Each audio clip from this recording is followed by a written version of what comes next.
Welcome to a new video! Today we're going to conclude the Wild Survivor archetypes with the Nouvelles archetype, or should I say the Hungry Burger archetype, which is actually extra hilarious. Now this archetype, I love it very much because of that reason. It's basically bring out a Hungry Burger and actually make it into a card. Now, another thing that this archetype also have going for it is that it's the second, basically, I guess, food archetype after Dolce, and it's also very interesting as a ritual based. But before we'll jump right into it, let me remind you that if you want to help the channel or essentially, you know, support me in any kind of way, you're more than welcome to keep, or should I say, keep after this video kind of like subscribing to the channel and also give a like to the video if you enjoyed.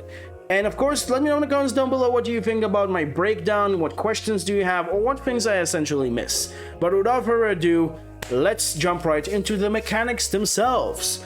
So first things first, Nouvelles is an archetype that is based around only ritual monsters, 100%. You don't have main deck monsters that are effect monsters, you only have ritual monsters. The second thing that the archetype has going for it is the fact that it's basically working with the tributing your opponent monsters to bring out bigger ritual monsters by a very interesting effect that, like, if some of their monsters are tributed or something, you're able to kind of just special summon bigger monsters into their bigger boss monsters. And there are very economical ritual archetype that can also ritual summon during the opponent's turn, and it's pretty cool. Using your opponent monsters as your own tributes is very interesting. So yeah, without further ado, with the mechanics out of the way, I think it's better if we'll talk about the cards themselves because it's a little bit more complicated than what I explained. But first things first, let's talk about the ritual monsters. We have 6 of them. We have level 1 to 6, of course, without Hungry Burger itself, which is technically your second level 6, but these are the 6 ones that have effects. So we're going to start with our, well, top left to bottom right, as I always do. And the first one is, I'm not going to try to call it because its name is so hard to pronounce, but the level 1 Nouvelles. This card has the ability to be, or all of them can be ritual summoned with any recipe card. And if this card is special summon, you can activate the top 5 card of your deck and add 1 activated Nouvelles card from your deck to your hand and shuffle the rest into the deck. Another effect that it has is that if you basically, if this card is targeted by attack or any effect on the field, including your own, you're able to tribute this card and 1 attack position monster on the field. Can be yours, can be your opponent, preferably your opponent, and you're able to special summon a level 2 or 3 Nouvelles ritual monster from your deck to your side of the field. One of those said monsters that you can summon is the level 2 Nouvelles, which kind of has the same secondary effect, but it's allowing you to special summon a level 3 or 4 where it comes to tributing effect.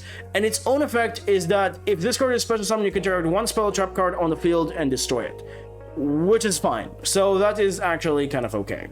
As for the level 3 Nouvelles, it can basically draw a card when it's special summoned, which is pretty nice. And then, unlike the level 1 and 2, which level 3 and 4 share this effect, you're able to basically, if any card, or should I say, when a card or effect that target any monster on the field, any monster, not just its himself, you're able to kind of just tribute a Nouvelles monster you control and 1 attack position monster on the field, and special summon a level 4 or 5 ritual monster, Nouvelles ritual monster from your deck. So the original level 1 and 2, as I mentioned before, have to tribute themselves and themselves be targeted, but the level 3 and the level 3 and 4 need, like, can target anything beside themselves, like any Nouvelles, and it can be attacked, or any monster on the field can be attacked or targeted, unlike the level 1 and 2, which need to be themselves the targets. So that's kind of the mini, kind of just complicated thing about it.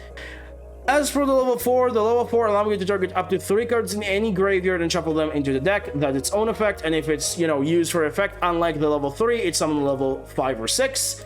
As for the level 5 and 6, this is where things are getting more interesting, because the level 5 and 6 has their own big boss monsters effects. The big one, level 5, is just giving you the ability that if it's special summon, you add any Nouvelles or recipe card from your deck to your hand.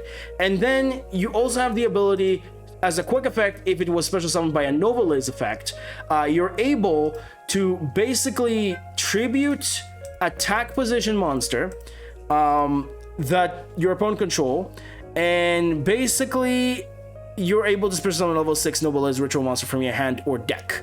Like I said, if it's special summoned by the effect of a Nouvelles monster, this is a quick effect. It's targeting only your opponent monster now, which making this card very, very cool. As for the level 6 and the big boss monster of the archetype, you have this card that if it's special summon, you can negate the effect of all face-up cards you currently control. And if this card is special summoned by the effect of a Nouvelles, you contribute as many monsters your opponent controls as possible, and as a quick effect, you can target one attack position monster your opponent controls, tribute it, and special summon a Hungry Burger monster from your hand or deck, which is very, very crazy. So this archetype, as you can see, works by tributing your opponent monsters and using them as your own. So I'm hoping this wasn't too complicated, because this archetype is very, very easier than what I mentioned it to be, but like the monsters that need to be targeted and the monsters that don't need to be targeted, but any card on the targeting field can be a little bit more complicated. So what do I rate these cards? Well, first and foremost, let's talk about the level 1. The level 1, in my opinion, is the 4-star. Very, very good card. Very easy to search. It's a Beast Warrior, which is very, very good. And it's actually a very interesting centerpiece in the deck. The level 2 is going to get a 2 stars. It's not a terrible card, but it's one of your weaker ones. It's only to target a card or spell trap card on the field and destroy it. It's not a bad effect, but the even levels are more offensive and the odd levels are more economical. So mostly you care about the economical cards, as well as the level 3, which is also really good, getting 3 stars, giving you the ability to draw a card. The banishing or the shuffling 3 cards from the graveyard into the deck, actually really good as well, getting 3, especially in upcoming formats and everything. I think like targeting specific things in the graveyard and getting rid of them is actually very, very nice. So yeah, this is a very, very nice card as well. The level 5 getting 5 stars. This card is pretty much the centerpiece of the archetype where it comes to being a boss, because this card not only a searcher, but it's also able well, to kind of just tribute your opponent monster for free and summoning the level 6, which is awesome. So the level 5 is really powerful. As for the level 6, it's going to get 4 stars. It's definitely a very, very good card, but the level 5, in my opinion, does all the work. Even though it's basically a negate, it's summoning and tributing a Hungry Burger, and also tribute as many monsters your opponent control as possible. This card is stupid. I love this archetype for this particular thing. It's not the strongest of archetypes, but when we're rating about individual cards for the archetype themselves, they're very, very strong. But now let's move on into the spells of the archetype, which we have 4 of them. First and foremost, we have the field spell, which allowing you to add any recipe card on activation. And then once per turn, you can place 1 ritual monster from your hand at the bottom of the deck and draw a card, which is also very, very nice. And then once per turn during the end phase, you can target 2 cards in your graveyard, including a recipe card, place them on the bottom of the deck, and then draw a card, making this card very, very good. I'm going to give this one 5 stars for the archetype as an overall, because this card is just really, really powerful where it comes to just doing things for the archetype. So yeah, this card is the strongest card where it comes to, like, you know, being a very, very strong field spell. It's a searcher, it's fix your hand, and it's also getting you more resources during the end phase. It's not one of the best field spell in the world, but it's definitely a very, very strong card. As for today's menu, which is the card, this one is, well, this one is kind of interesting, because this one, depending on your opponent, because you reveal 2 Nouvelles monsters with different names from your deck, and your opponent choose 1 to add to your hand, and you shuffle the other one into the deck, and then you add basically a ritual spell depending on the one that added to your hand. Now granted, you can reveal the same types, so that's fine. It's not like 2 monsters with different names and different types. It's basically different names and, you know, and same types, so you can target a specific card if you want to.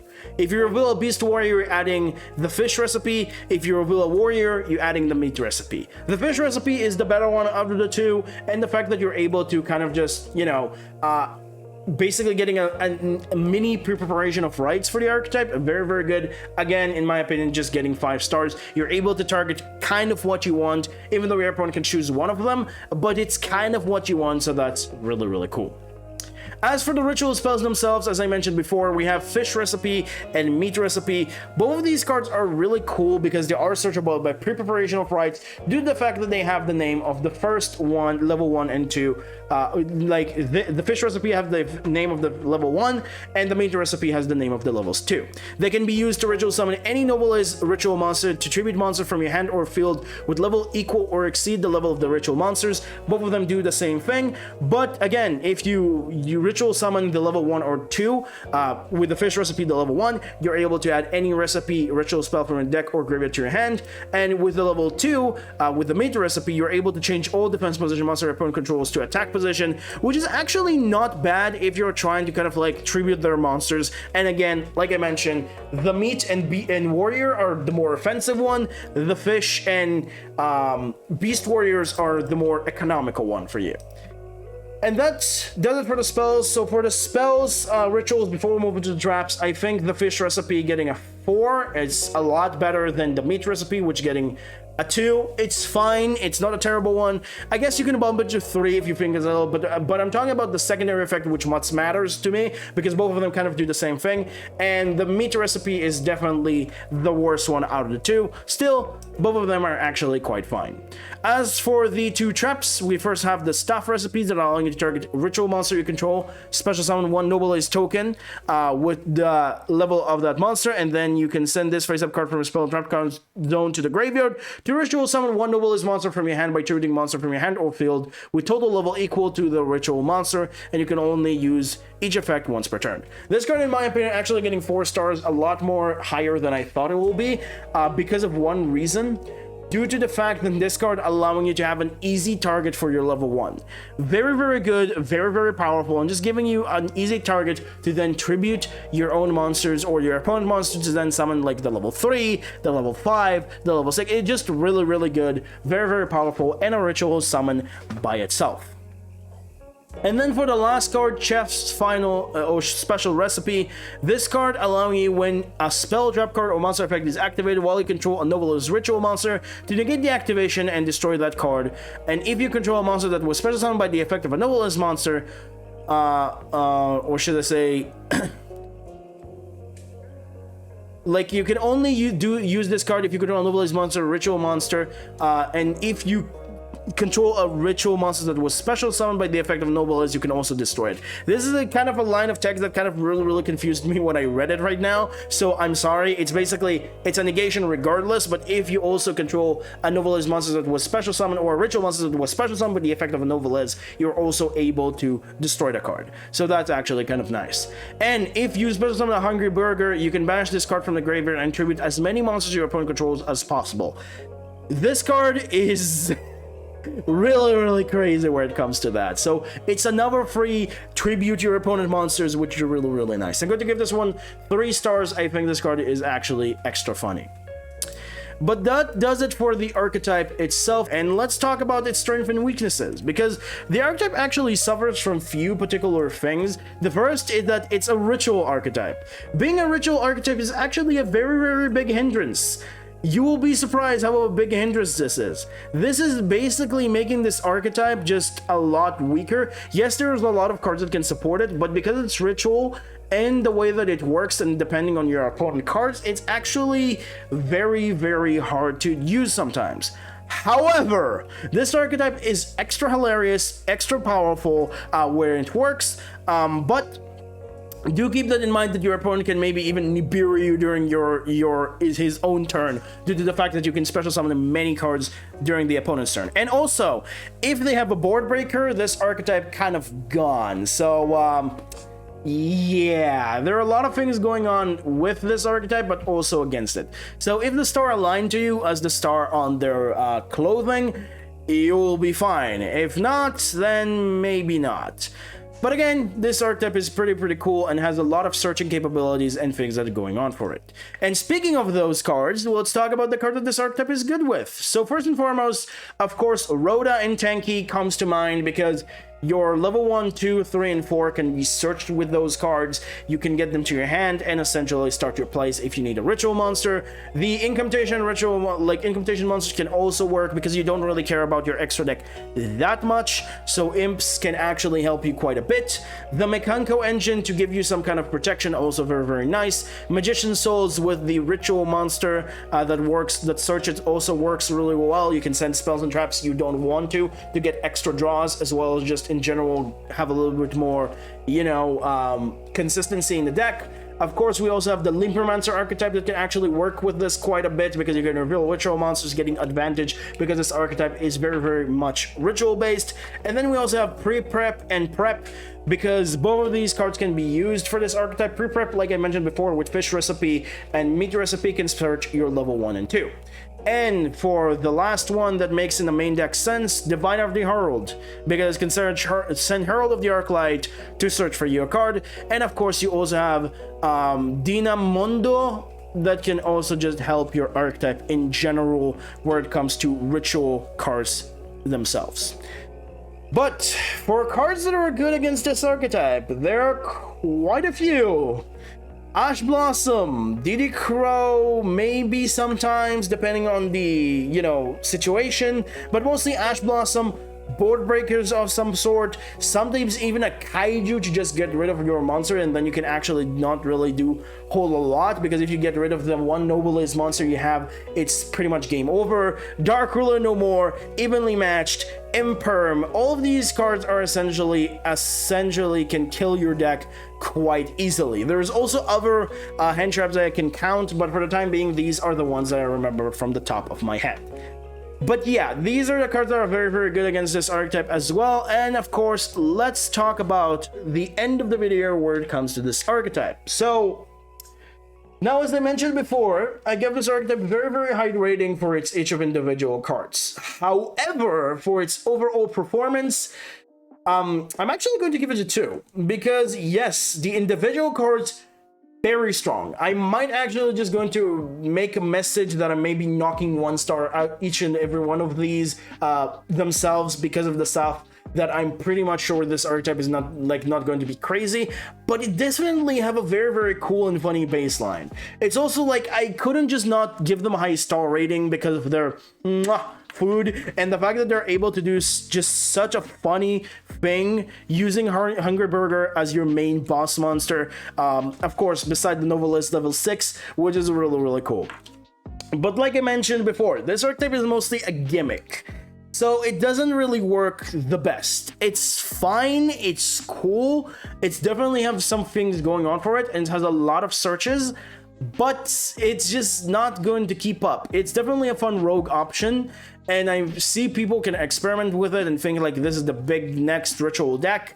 I don't think so. I might be surprised, but I don't think that it is. It's not in the same level of Drytrons, it's not in the same level of Liberamancer Mekanko that we have, but it definitely can use those cards for its advantage. Regardless, this archetype is really, really cool, and honestly probably the most interesting to pick out of the 3. It's just a shame that it's a little bit more expensive because of the cards surrounding it.